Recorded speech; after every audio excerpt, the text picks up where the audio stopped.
Good morning and praise the Lord, everybody. Welcome back to another Good Morning Grief Devotion. This is your boy, Pastor Corey Allen Duncan Sr. So happy and excited to have this wonderful opportunity to lead you today in a very special way in today's Good Morning Grief Devotion. This is the daily grief devotion that is strategically designed to help you to navigate through your grief one day at a time. What is grief? I'm so glad you asked. Grief, my brothers and sisters, it is the natural, normal, and necessary response to loss, change, and transition that results in the expressions of feelings and emotions. That grief is what you feel on the inside. Mourning is how you reveal it on the outside. Therefore, we don't suppress it, but we express it. We don't ignore it, but we explore it. We don't conceal it, but we reveal it. We don't lock it up, but we let it out. And that's why we shout good morning, because mourning is a good thing. I'm so glad you're here with us on today.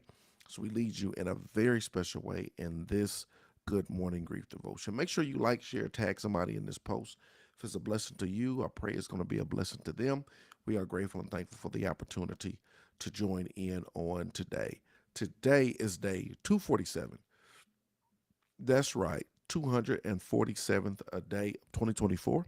We're going to talk about right now, there's no loss harder than mine.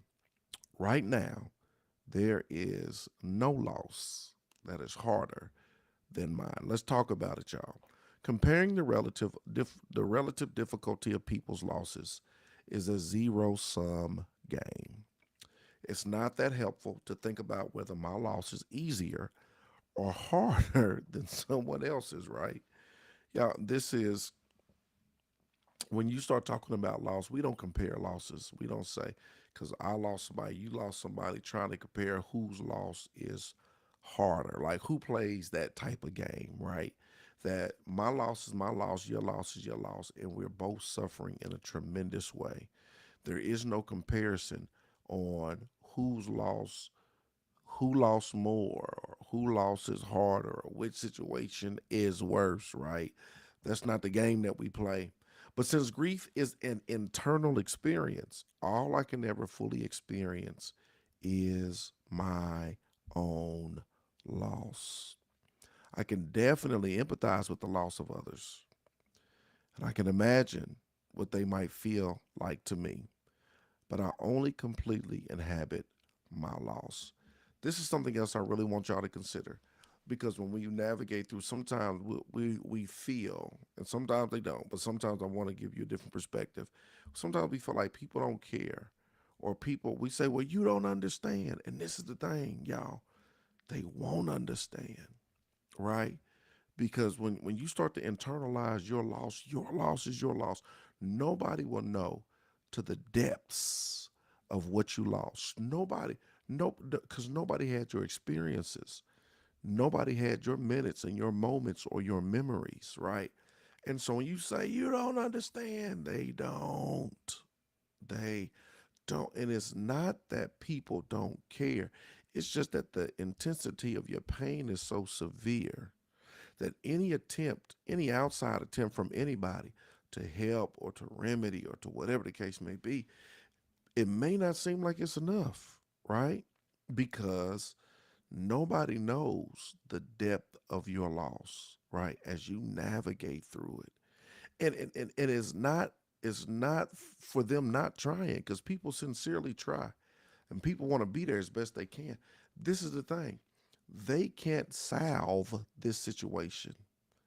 I think sometimes because we feel some type of way, we're going through grief, we're going through mourning, and I don't know what expectations we have of other people, friends, family, even spouses, or whatever the case may be.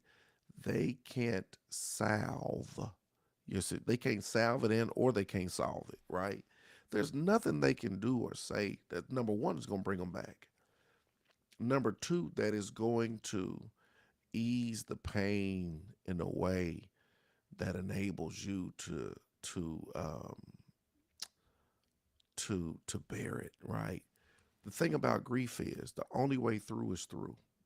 And I think sometimes family or friends or other people that are there that are trying to help us to navigate through the process, sometimes they get snapped at, snapped on, yelled at, or pushed to the side or ignored, because it seems as if whether it's their efforts are not enough or whatever the case may be. And this is the thing. that people they do what they can do, right?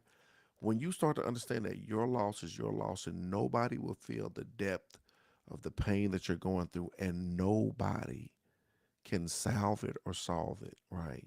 That this is something, the only way through it is through it.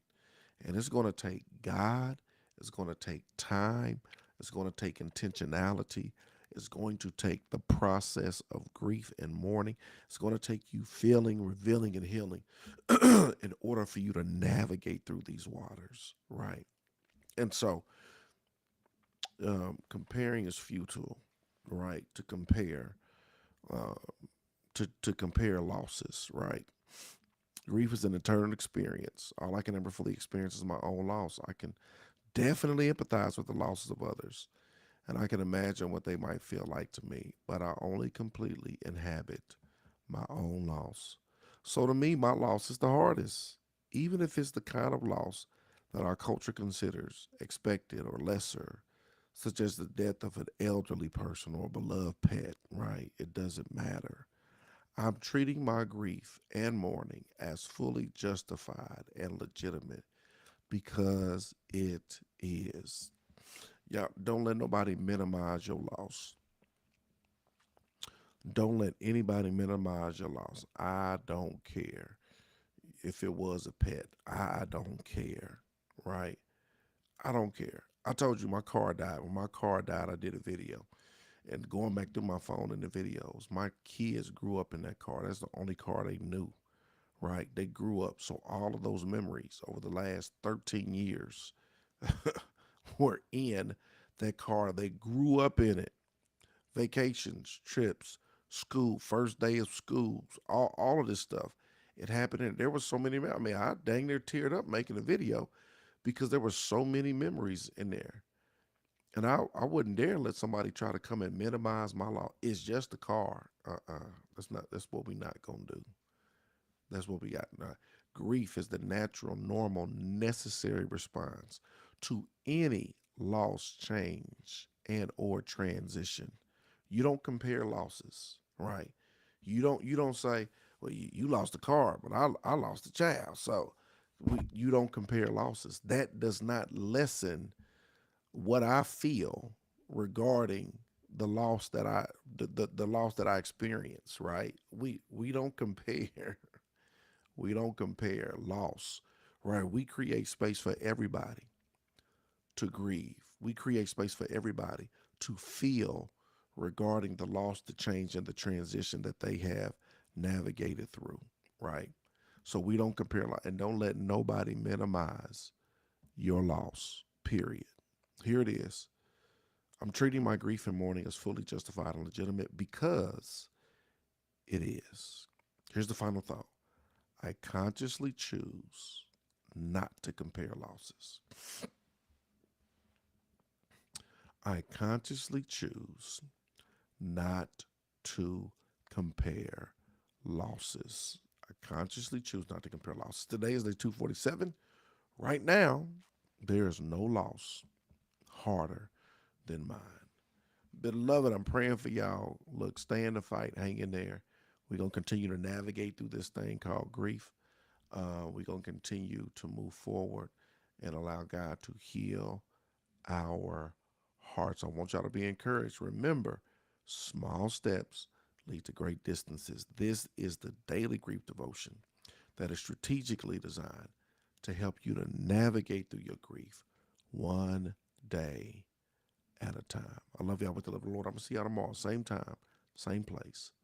Let's go.